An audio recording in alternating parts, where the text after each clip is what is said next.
Heroine స్నేహ గురించి తెలుగు ప్రేక్షకులకు ప్రత్యేక పరిచయం అక్కర్లేదు. టాలీవుడ్లో హోమ్లీ పాత్రలకు ఒకప్పుడు కేర్ ఆఫ్ అడ్రస్గా నిలిచింది. దక్షిణాదిలో ఇతర భాషల్లోనూ చాలానే మూవీస్ చేసి ఆకట్టుకుంది. ప్రస్తుతం ఓవైపు ఫ్యామిలీ లైఫ్ చూసుకుంటూనే మరోవైపు క్యారెక్టర్ ఆర్టిస్ట్గా అడపాదడపా సినిమాలు చేస్తూనే ఉంది. తనకు గతంలో పెద్ద ప్రమాదం జరిగిందని, 8 నెలల పాటు మంచానికే పరిమితమయ్యానని చెప్పి అందరికీ షాక్ ఇచ్చింది. ఓ దర్శకుడి వల్లే మళ్ళీ ఇలా ఇప్పుడు మీ ముందున్నానని చెప్పుకొచ్చింది. కొన్నాళ్ల క్రితం జరిగిన ఓ అవార్డ్ ఫంక్షన్లో మాట్లాడుతూ ఈ విషయాన్ని బయటపెట్టింది. కెరీర్ పీక్ స్టేజ్లో వరుస సినిమాలతో బిజీగా ఉన్నప్పుడు ఓ ఘోర ప్రమాదం జరిగిందని, అందులో నా చేతులు, కాళ్లు, వీపు భాగాలకు తీవ్ర గాయాలయ్యాయి. కనీసం నిలబడటానికి కూడా 8 నెలలు పడుతుందని డాక్టర్స్ చెప్పారు.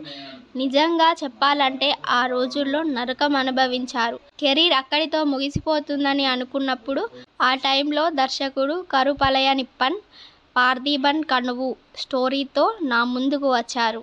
కదల్లేని పరిస్థితిలో ఉన్నానని తెలిసినా సరే నాపై నమ్మకం ఉంచి ఛాన్స్ ఇవ్వడం నిజంగా ఆశ్చర్యం.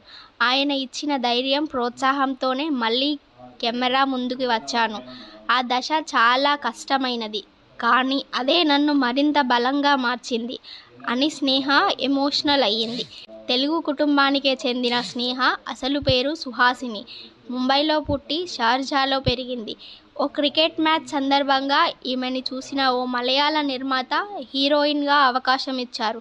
అలా 2000 సంవత్సరంలో నటిగా కెరీర్ మొదలుపెట్టింది. ప్రియమైన నీకు చిత్రంతో తెలుగులోకి ఎంట్రీ ఇచ్చింది. తర్వాత రాధాగోపాలం, సంక్రాంతి, శ్రీరామదాసు, మధుమాసంతో పాటు చాలానే మూవీస్ చేసింది.